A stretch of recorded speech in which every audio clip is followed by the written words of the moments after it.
What's up, YouTube? Welcome back to my channel. You guys already know what we do here, man. We break down scary, creepy videos, man, on the net, on the web, man, from YouTube videos to TikToks to IG Reels, anything weird, usual, unexplained you can find right here on this channel. Once again, man, like I said, I mess with the levels for you guys, man, to try to get the audio right. So tell me in the comment section down below, guys. Is this better or do I still have to change it? Let's check this out. This is the shocking UK case that has just come to light of Alex Batty from Oldham. This month, Alex Batty, who went missing aged 11 during a 2017 holiday to Spain, was miraculously found. A student had been making a delivery at 3 a.m. in a rural town in France. Really? He suddenly came across a teenager looking disheveled, walking in the pouring rain. It was pitch black and he knew something was up. The student stopped and struck up a conversation with Alex, and as they got talking, Alex's unbelievable story of survival came to light. The student ended up putting Alex's name into Google and realizing he'd been missing all of these years. Alex had been trekking for days for over 22 miles. The student let Alex use his phone to send a message to his nan, 68-year-old Susan. Alex tried on multiple different apps to try and get hold of her and wrote, "Hello Grandma, it's me Alex, please pick me up." On another app, he wrote, "Hello Grandma, it's me Alex, I'm in France, Toulouse. I really hope that you received this message. I love you and I want to come home." The student dropped him off by a local police station to try and get him some help. 6 years earlier, Alex had gone on holiday to Spain with his mum and his granddad. They'd actually taken Alex from his nan who had custody of him. They sent his nan a video at the end of the holiday telling her that they would not be returning him to her. Alex was forced to live in religious communes in remote locations. He'd been named Zach Edwards while living there. He ended up deciding it was no way for him to live and escaping of his own accord.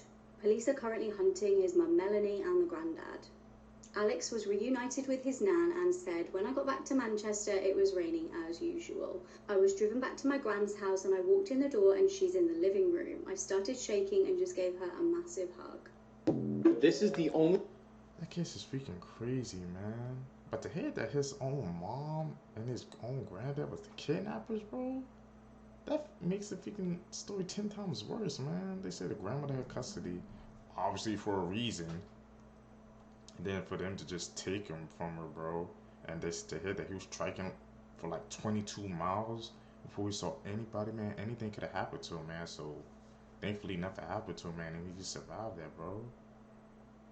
That's freaking crazy and insane story, bro.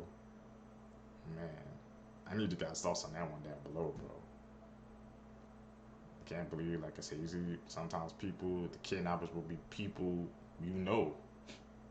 Insane, man. only known man to be both dead and alive at the same time. His name is Riliu Constantine, and in 1992 he left Romania to go to Turkey for work. He then was out of contact with his family for 10 years and his wife assumed he was dead, so she went ahead and got a death certificate. And the man had no idea, but one day he was deported from Turkey back to Romania because his passport had expired. So he planned on just renewing it and going back to Turkey. But as soon as he landed, he was detained and informed that he had died back in 2003. So of course he went to the courts to overturn it, but the court said that he was too late to appeal it. And as far as they were concerned, he was officially dead, and now he can't get a passport, a driver's license, or even a job.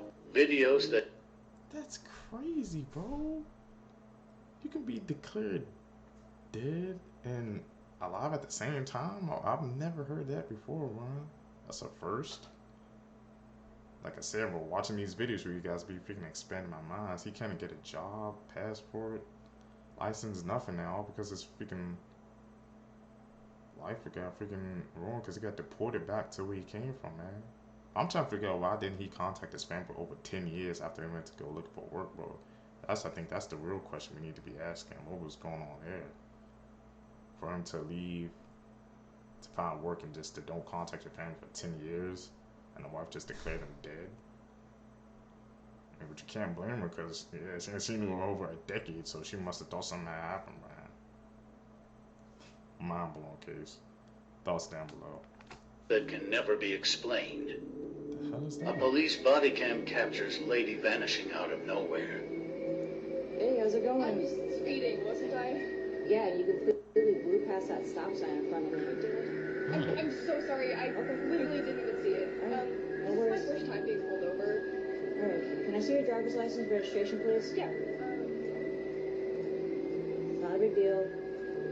Here's my license, but this is my mom's car, so Where are you headed to where you're speeding and missing stop signs? I was just headed to a friend's house. It's like literally right there. It's Okay. a birthday party. Got it. Don't mind, but Any drugs or alcohol in the vehicle? no. Of course not. Alright. She acted weird. Sit She tight, said sir. I'll be that. right back. Okay. Your registration is Where did she What go? the? Sarah? What the heck? Sarah? 3201 to dispatch. Hi. Just vanished and I've been there. What the hell? That TikTok African video definitely raises questions, man. I don't know if that's an edit or do you guys think that's real, man? But the way she was acting when she was called for to call to report that in, man. 1 second she's there, 1 second she vanishes out of thin air like she's a freaking magician or something. But you see, like she kind of got weird when she asked if there any like stuff in the car. That's when she kind of like tensed up, and she just vanished, man. Tell me what you guys think down below. Is that real or is that just an edit? I gotta ask myself these questions. This is the terrifying mystery of the Virginia Tech murders. Heidi Childs and David Metzler were childhood sweethearts. They grew up in Virginia and met through a church youth group and were inseparable by the time that they were at Virginia Tech College. Heidi was 18 and on the 26th of August 2009, she was super excited for an appointment the following day with a careers advisor. On the day in question, David had planned something really nice for her. He planned to take her out on a date to a field in Jefferson National Forest. The plan was they were going to hang out and play some music while the sun set. The location he picked is a lovely spot, but the fields are quite secluded. The couple got there at around 8:15 and what happened next is not clear. The following day at 8 a.m, a dog walker found the couple's bodies. David was in the driver's seat of his car and there was glass all over the gravel by the door. He'd been shot. Heidi had also tragically been shot with a hunting rifle and was found outside of the car. Her bag, phone, ID, camera and lanyard were all missing. The first press conference revealed that DNA evidence had been collected which was believed to be from the killer. There were also 6 cars identified that police were investigating further. However, tragically this case has very much gone cold. Many believe that the couple may have stumbled upon something they shouldn't have seen and were then killed to keep them quiet. Another theory is that a poacher may have accidentally shot David and then shot Heidi to cover this up. I recently actually covered the case of the back-to-school killer Jesse Matthew, who was actively killing during this period of time in this area. However, this case doesn't seem to match Jesse's typical MO or motive. Links? Unfortunately, this case remains unsolved to this day.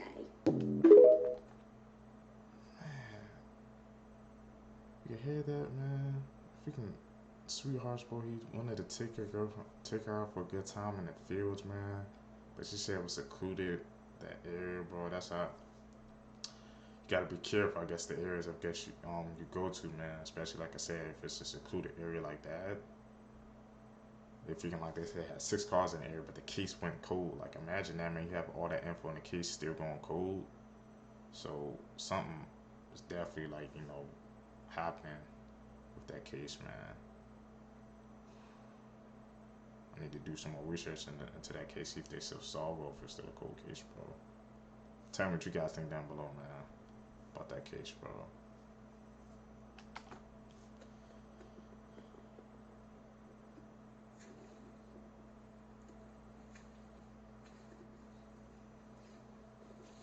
In the sewer?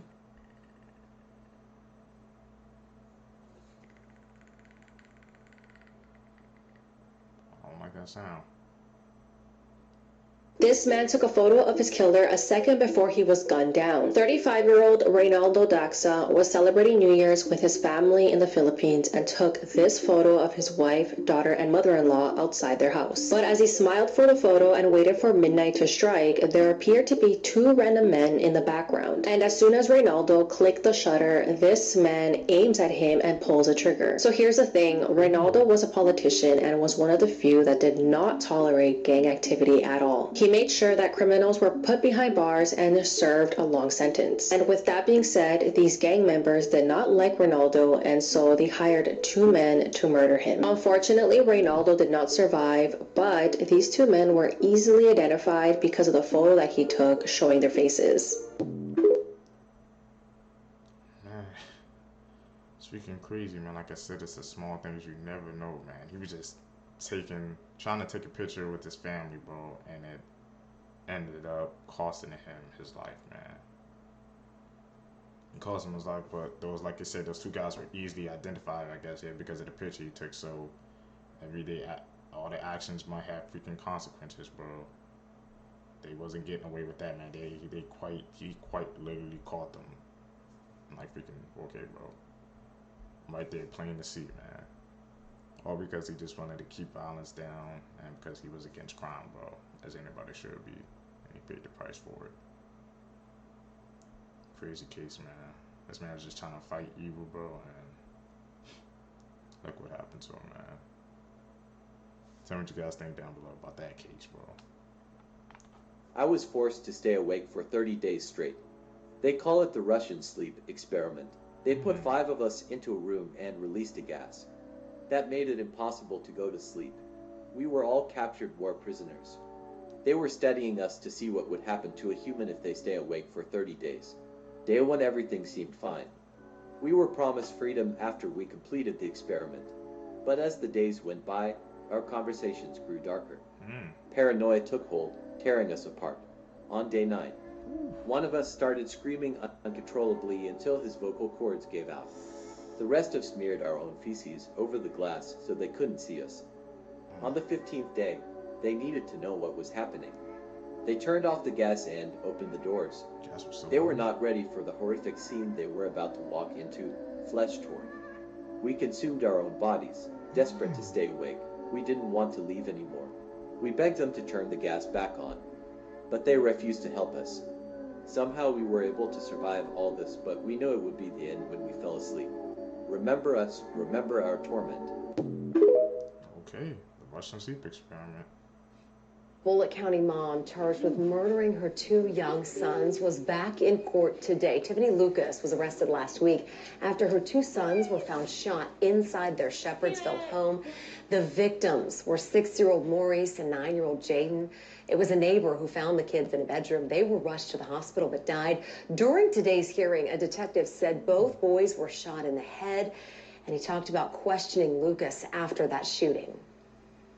I asked Ms. Lucas if she meant to hurt her children. She indicated that it was an accident. She also made some comments such as, quote, "I'm in such a bad spot." Lucas is being held in the Bullitt County Detention Center on $2 million bond. The shooting happened Wednesday morning around 11 when neighbors spotted Lucas outside and asked if she was okay. She responded that her kids were dying inside the home. That's when a neighbor found the 6- and 9-year-olds in a bedroom and called 911. Investigators say the gun was nearby. She did that freaking horrific act, man. Her own sons are gonna say it was an accident. You don't accidentally do something like that, man. It's freaking evil act, bro. Bone chilling, man. The person who brought them into the world, bro, she took them out. It's freaking crazy. Not too many words to describe that case, man. Don't get me wrong.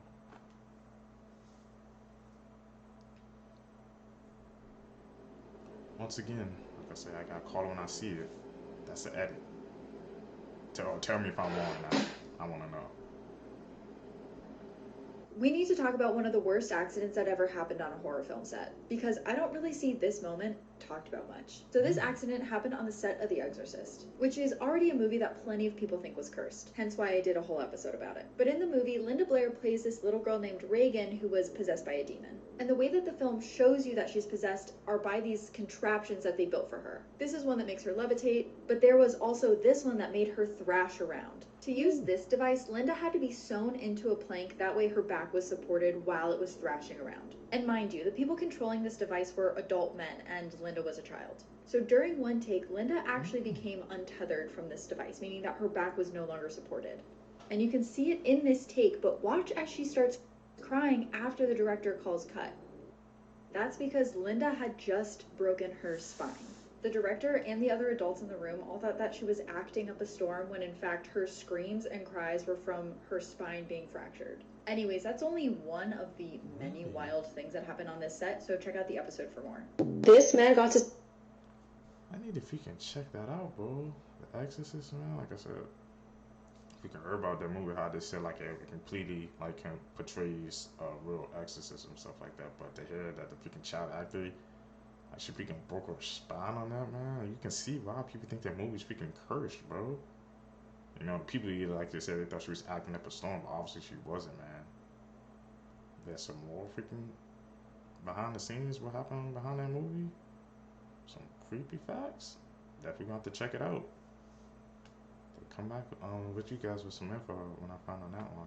To spend Christmas with his family after 43 years. That's because 62-year-old Kevin Strickland was released from prison after being wrongfully convicted for a crime he did not commit. In 1978, 19-year-old Kevin was charged and sentenced to life in prison for the murder of 3 people. The case against Kevin was mainly built around the testimony of the only eyewitness, Cynthia Douglas, who was also shot but survived. Cynthia was asked to pick 3 men from a live lineup and confirm that they were the shooters. These men included Vincent Bell, Kilm Atkins, and Kevin Strickland. Unfortunately, Kevin was the only one who was actually innocent. But within a year of Kevin's conviction, Cynthia admitted that she made a mistake and that he was not involved. She constantly tried to help Kevin with his release, but she passed away in 2015. In 2020, the 2 other men that were involved admitted that Kevin was not with them during the attack. Kevin was eventually released 43 years later, and even though that's exciting, it's been said that Kevin will not be receiving any compensation for his time spent in prison. And this is because Missouri's compensation law only allows payments to prisoners who prove their innocence through a specific DNA testing, and that was not the case for Kevin.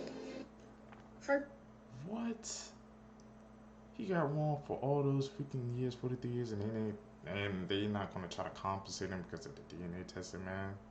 Isn't it enough that the other 2 guys who were involved in it told him like that he wasn't in it? That's why he was able to get released, bro.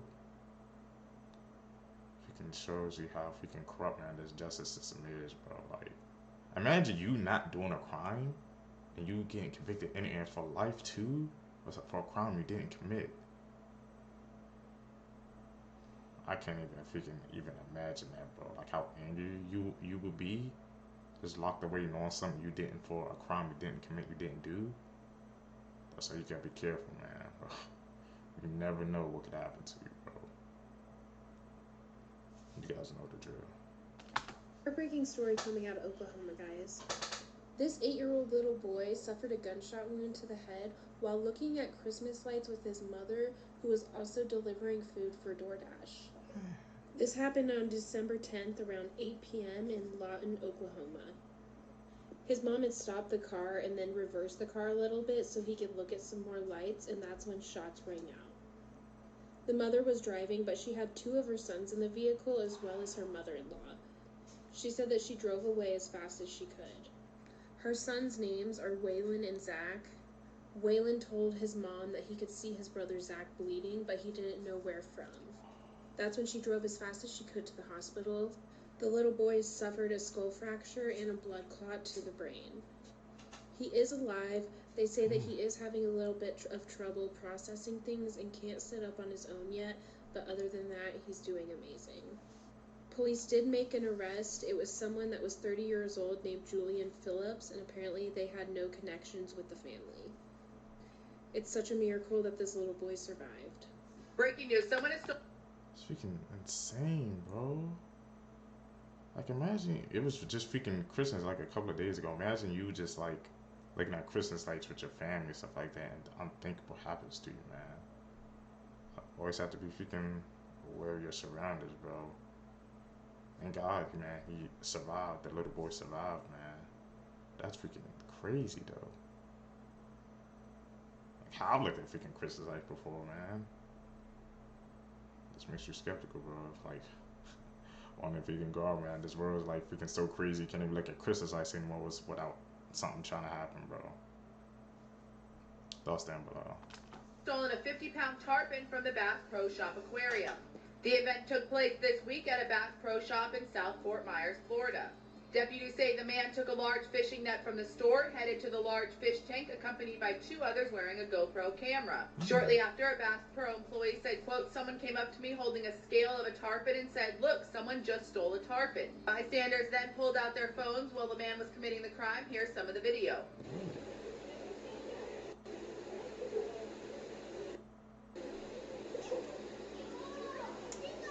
Oh, bro, dude, get away. The employee also said, quote, "They can't really last long because once they get to a certain size, they're not supposed to take them out of the water." So obviously, he took it out of the water forcefully and then walked all the way out of the store. According to Florida Wildlife Conservation, the tarpons are protected by the state of Florida.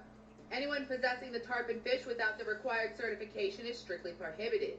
At this time, Bass Pro Shop is working with authorities to locate the individual who committed the crime. I'll keep you guys updated if anything develops. What do you guys think? Drop in the comments.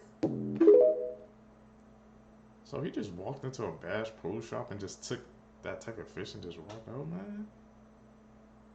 Like, you heard there was specific laws in place where you can't own that without a freaking permit, man. He just walked into a store and just took it out, bro. No employees or stuff I guess, try to stop him or anything like that. But he was calling cameras so easy, he should be easily found just like that. What's wrong with people nowadays, bro? You just walk into a store and just think you can take something, bro. What the hell?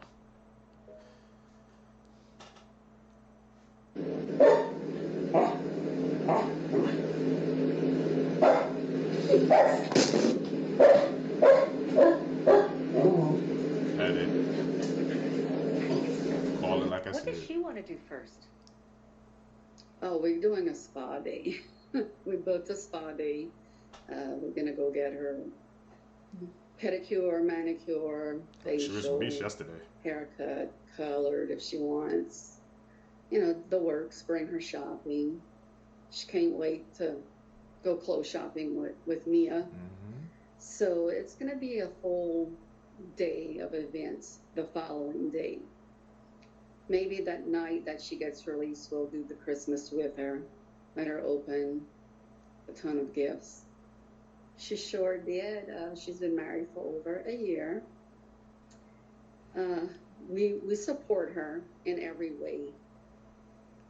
We didn't want, we wish she would have waited, but at the end of the day, it's her decision. She's a grown woman, and I just pray and hope it works out. He's a great guy. He loves her. It's freaking crazy, bro. I saw she was freaking, I think trending yesterday because she got released. You guys already know the story of her, man. But I heard it's supposed to be like a documentary and like a series and stuff about her coming out, and people are just excited for her release to hear more about her story, man. So I'm definitely gonna have to check up on that, man. Get some more details on the story, bro. If y'all guys want to stay tuned in, man, I gotta pay attention, bro. Come out to the channel. Each of these pictures have a backstory that will make you sick to your stomach. This just looks like a normal family photo of a bunch of siblings, right? That is until you know what the 2 older brothers on the right did. This is the Beaver family, and the 2 oldest brothers of the family, named Robert, who was 18, and Michael, who was 16, plotted to kill their entire family for years. The pair was obsessed with serial killers and wanted to gain fame and notoriety by carrying out mass murders. And they then decided to start with their family. On July 22nd, 2015, their 13-year-old sister named Crystal walked by their room, and Robert then grabbed her, covered her mouth, and then cut her throat. She screamed, and other family members came running into the room. Their mother then came running into the room, and the 2 boys then stabbed her over 40 times. The brothers then stabbed their father over 50 times and their 12-year-old brother over 9 times. Then they stabbed their 7-year-old brother 6 times and their 5-year-old sister 18 times. In the end, they killed 5 family members, their parents and 3 siblings, and seriously injuring another. These 2 psychopaths' goal was to kill as many as 100 people. But they obviously got caught for these horrific murders, and Robert Beaver and Michael Beaver eventually pleaded guilty to all counts and was sentenced to life in prison. Next, on October 6, 2023 in Cambodia, a man named Sam Eng, who you see in this picture right here, beheaded his wife, who is in this picture also, and he also beheaded their 2-year-old daughter. Sam Eng was a drug user, and he had an argument with his wife because of jealousy. Witnesses said that they heard the couple arguing before the incident, and they then heard a bone-chilling scream on the day of the murder. This case is still under investigation, so not much information and articles about it are available online. However, pictures of the crime scene are. The pictures are extremely gruesome, and you see the beheaded bodies of both his wife and his 2-year-old daughter. That freaking the first case, man, I was saying those 2 sons got freaking obsessed with serial killers, man. Shows you, bro, how obsession, or if that could take a turn, bro, it could be for the worst, man. I don't know what type of content they got to, man, when they got obsessed with freaking serial killers and they wanted to do that. They started with their own family, bro. And they took out like half their family, bro. That's why you gotta be careful, I guess. The type of stuff, man, the kids get into, what they watch, what they hear, stuff like that, because they can latch on to something quick and they can turn into just a seed. It can grow into a dark, twisted dream, and they made it a freaking reality, bro. Tell me what you guys think of that case down below, man.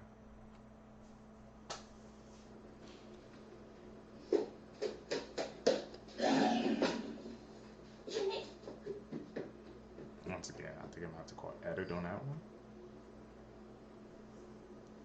So this guy, this serial killer who I'd never heard of, killed a lot of people. Just a few days ago, this dude decides, hey, you know what would be a great idea is making inappropriate comments about my cellmate's children. Now, the cellmate happened to be a convicted murderer. I know what you're thinking. That's a recipe for some swift fucking justice, and you'd be right. So what this guy Billy Shamir Mir would do was he would break into these senior living homes, or he would just knock on these old women's doors at their houses and be like, hey, maintenance. And once he was inside, it would always be the same. He would put a pillow over their face until they weren't breathing anymore. And why? What was the motive in all this? He just wanted their jewelry. He just wanted their belongings. 7 of 91-year-old Mary Bartel's neighbors had turned up dead in their retirement home before Mary got a knock on her door, but there was no concern in the air because all the deaths were just ruled natural causes. He told her, just go to bed, don't fight me, and then he forced that pillow over her face. But this time things went a little different. He left thinking he finished what he came to do, but Mary woke up and told the cops what happened, which prompted the police to start looking at these deaths. Now, as they're investigating this and they start to see a pattern, things going missing from the building, all that, they also find that a vehicle has been flagged across multiple senior living homes as being a suspicious vehicle. They look at the license plate on that vehicle and it leads them to Shamir Mir's apartment, where they find Shamir Mir literally with jewelry in his hands in the parking lot of his building, having just disposed of a jewelry box of another 81-year-old woman who, when they go to her house, find her deceased with a lipstick-stained pillow by her side. Now, he had done this to 22 women over a 2-year period, and what also probably made it easier for this guy is he was actually a former at-home care aide. So anyway, Shamir Mir just earlier this week makes those inappropriate comments about his cellmate's children. Well, that of course turned out to be a fatal mistake, and Shamir Mir was dragged out into the hallway and had a beating and a pen stabbing laid on him for the tiny window of 15 to 20 minutes before anybody worked. Breaking news, authorities have provided new details. Tiny window, 15 to 20 minutes. I don't think that window was too tiny, man. That's a freaking long gap of time, bro. And it said no inmates intervene, man. Like I said, I don't know, man. Like I said, people believe on karma or swift justice, stuff like that, but he did the unthinkable to all those freaking people, and then he made an inappropriate joke about his cellmate's children, man. And he was a convicted murderer. That's, like I said, that's not a recipe for something good, bro. And look what happened, man. The unthinkable, bro. Not too many words, man, to sum up that case, bro. Details on the 5-year-old twins found mysteriously deceased in their home. The chief of detectives in the New York State Police Department said that the boy who was found deceased was at school and vomiting on November 30th. He was sent home. Then on December 12th, he had a runny nose and other cold-like symptoms, and he was sent home again.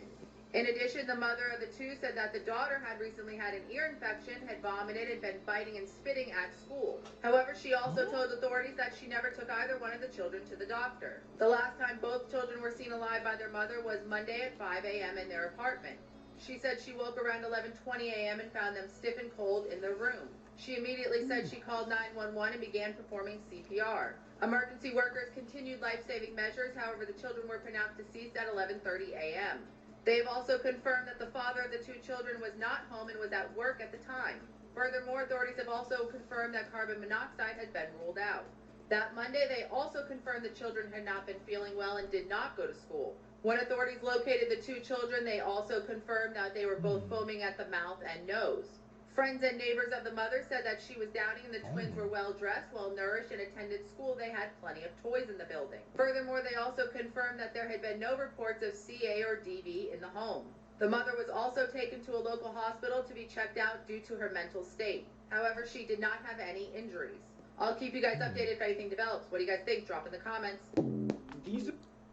To say that they said the daughter and son, man, they were like foaming at the mouth, man.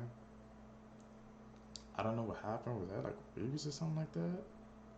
But they was like always sick though. That's what, on the kids. That's what she kept saying. But and the school had to keep sending the kids back home because saying that they were sick.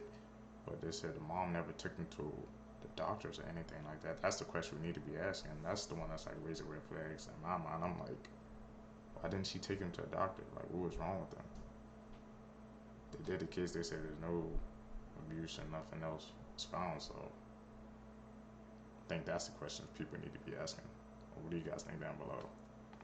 To the worst deaths imaginable, and this is a massive trigger warning because this one is just awful. This was 14-year-old Harlee Dilley that lived in Ohio.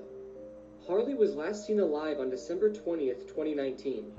At 6:15 that morning, he approached his mother and said he wasn't feeling good and that he couldn't go to school. His mother then obviously said get to school, but Harlee was then pronounced missing the following evening.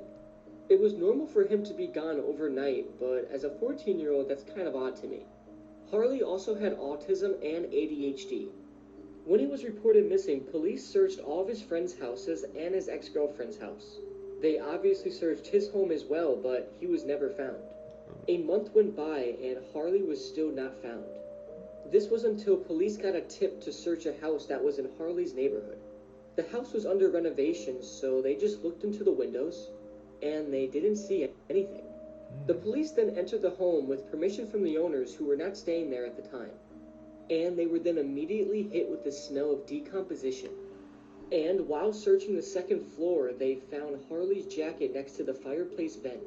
And since they were so close to the fireplace vent, they looked inside the chimney, where they found the decomposing body of 14-year-old Harlee Dilley. So what they think happened was Harlee got on the roof somehow by himself. He then went and crawled inside the chimney feet first. Harlee was 4'9" and wore clothing from 10 to 12. And the interior of the chimney was 9 inches by 13 inches. And his shoulder width was about 12 inches. And when Harlee realized he was stuck, he began to take off his clothes. They believe he then tried wiggling and he got stuck. Like permanently stuck to where he couldn't move at all.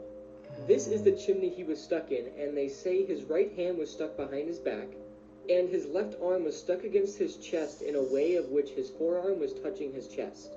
And his head was pointing up. He died from compressed asphyxiation, and it likely took several hours for him to die. It was a slow and painful death, and this all happened because he did not want to go to school that day. I can't imagine the fear and anxiety Harlee Dilley was feeling and going through while he was stuck in the chimney. This is honestly such an awful way to die, and may Harlee Dilley rest in peace. Crazy, man. Does he say he felt sick and he didn't want to go to school? He just went to an abandoned house and a freaking unthinkable happened, man. Looking at the chimney, bro. Like you said, he was found over here, and he said it took several hours for it to happen, man. pain and agony, bro. Tragic case, man.